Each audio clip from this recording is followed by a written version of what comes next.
Hello everyone, welcome to my channel.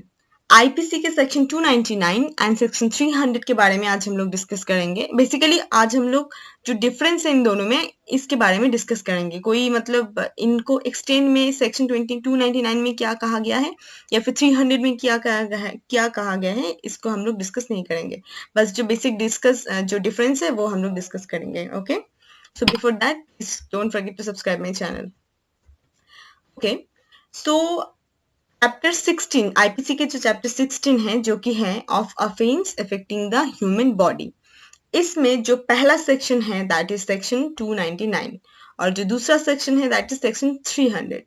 तो पहला section जो है कल्पेबल होमिसाइड यानी कि मानव वध। कल्पेबल होमिसाइड, अगर इस वर्ड को हम लोग ठीक से देखें तो होमिसाइड, होमी का मतलब होता है ह्यूमन एंड साइड का मतलब होता है किलिंग।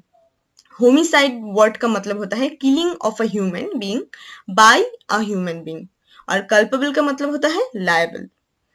और दूसरी ओर जब सेक्शन 300 जो कि है मर्डर, इसको अगर हम इस वर्ड की मीनिंग को देखते हैं तो ये वर्ड को डिराइव किया गया है एक जर्मनिक वर्ड जो कि मॉर्टना बोल के है। इसका मतलब ये होता है कि सीक्रेट किलिंग।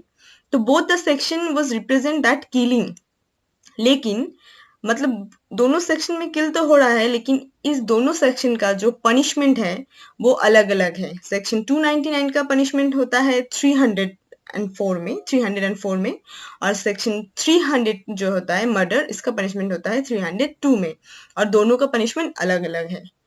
तो फिर ये दोनों हम जब भी सेक्शन 299 कल्पेबल होमिसाइड को पढ़ते हैं या फिर सेक्शन 300 मर्डर को पढ़ते हैं, लगभग इसका जो एलिमेंट्स है सारा एलिमेंट्स सेम लगता है। तो ये दोनों सेक्शन में कॉमन चीजें क्या है?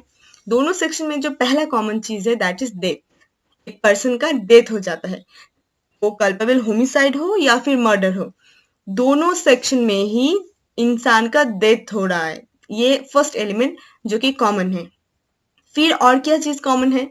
दैट इज जो डेथ हो रहा है, जो मार रहा है इंसान को, उसके पास क्या है? Intention, intention of causing death, with the intention of causing death. तो जब मर्डर का सेक्शन हम लोग पढ़ते हैं तब भी हम लोग देखते हैं कि इंटेंशन है और इंटेंशन चाहिए, और जब कल्पेबल होमिसाइड हम लोग पढ़ते हैं तब भी देखते हैं कि इंटेंशन चाहिए। उसके बाद क्या होता है? इंटेंशन ऐसा कुछ करने का, ऐसा कुछ हम लोग कर रहे हैं, सच बॉडीली इंजुरी जिसकी वजह से हम लोग को पता होता है कि ये ऐसा कुछ मौत हो सकता है, प्रोबेबिलिटी होता है या फिर प्रोबेबिलिटी है कि हाँ इस इंसान का मौत हो सकता है। तो एक ये है दूसरा। और तीसरा जो एलिमेंट्स है that is with the knowledge that such act is likely to cause death, कि हम लोगों के पास एक नॉलेज है। एक तो इंटेंशन है, दूसरा इंटेंशन ऐसा कुछ इनडायरेक्टली काम हम लोग कर रहे हैं कि जिसकी वजह से डेथ हो सकता है, और तीसरा हम लोगों के पास नॉलेज होता है। तो इस दोनों सेक्शन में जो कॉमन चीजें हैं, डेथ है, इंटेंशन है, नॉलेज भी है। तो फिर इन दोनों सेक्शन का पनिशमेंट अलग अलग क्यों है? तो फिर क्या डिफरेंसेस है इस दोनों सेक्शन में?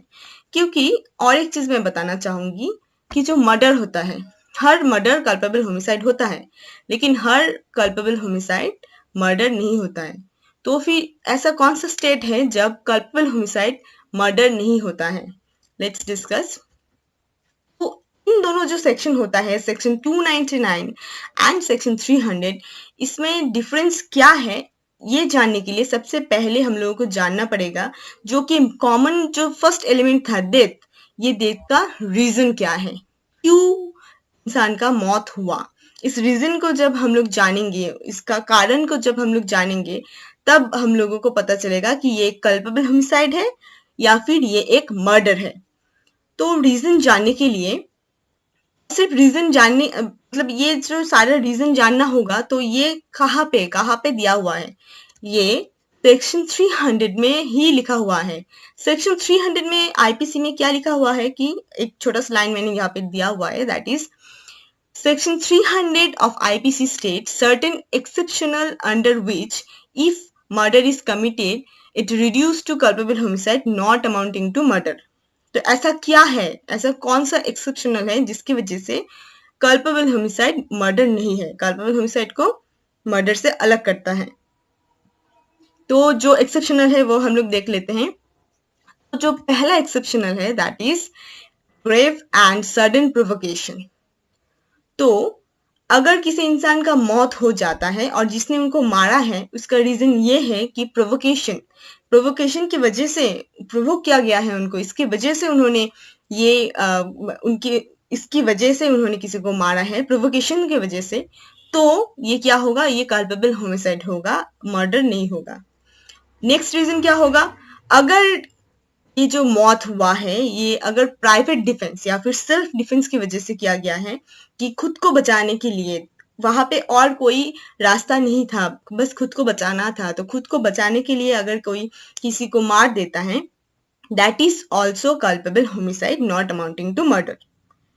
And the third one is exercise of legal power. अगर किसी इंसान के पास लीगल पावर है और वो अपना खुद का लीगल पावर को यूज करके किसी और को मार देता है, that is also culpable homicide not amounting to murder. जैसे एग्जाम्पल आप लोगों को दिमाग में होगा ही, that is very normal, that police officer, एक पुलिस ऑफिसर के पास लीगल पावर होता है, तो वो जब किसी को शूट आउट करता है, that is not murder, okay, क्योंकि वो अपना लीगल पावर को एक्सरसाइज कर रहा है। And the fourth one, that is without meditation in a sudden fight. एक फाइट हो रहा है ए और बी के बीच में, और ए ने ऐसे धक्का दिया बी को, तो बी जाके गिर पड़ा, उसकी वजह से उसको मौत हो गया। तो ए ने पहले से ये सोच के नहीं रखा था कि हाँ मैं इसको ऐसे धक्का दूंगी, फिर वो गिर जाएगा, फिर ऐसा होगा कुछ, तो ये प्री मेडिटेशन नहीं है, सडन एक फाइट है, दोनों के बीच में एक सडन फाइट हुआ, उसकी वजह से ये हुआ, तो ये जो, तो फिर इसके वजह से जो मौत हुआ, that is also culpable homicide and not amounting to murder. And the fifth one, that is consent. अगर कोई किसी को कंसेंट देता है उसको मारने के लिए, तो वो भी कल्पेबल होमिसाइड होता है, नॉट अमाउंटिंग टू मर्डर।